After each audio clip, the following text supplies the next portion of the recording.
então minha mãe vai falar pra jogar na minha cara. Eu tava certo, eu te falei pra você não ir. Aí eu fui ficando mais um pouco, né? Fui ficando mais um pouco. 2007 a gente gravou o primeiro DVD que tinha assim, ó. E pode chorar, mas eu não volto pra você. Pode chorar, mas não vai acontecer. E pode chorar, você espera que eu chorei por você.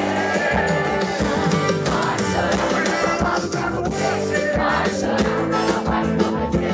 Pode chorar, você espera que eu chorei por você. Assim não foi eu que fiz, não. Depois do DVD, eu já tava sem namorar ninguém, tava solteiro, eu acho.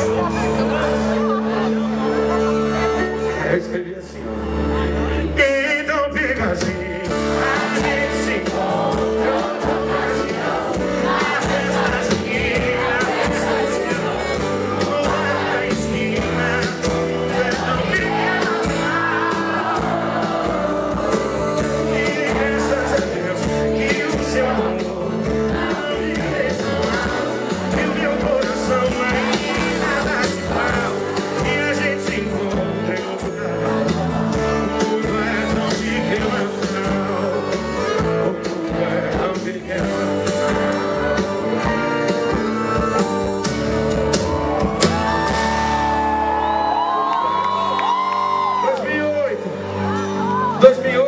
mais ou menos uns 15 dias fora de casa, louco pra voltar. Porque viajar é bom, mas voltar pra casa é maravilhoso, é muito bom também. Tava com saudade especial de alguém.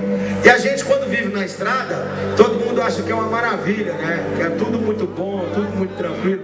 O sanfoneiro mesmo, 24 horas antes dele voltar pra casa, ele fica ligando pra mulher dele pra não ter surpresa, né? Chega lá e vê alguém desconhecido.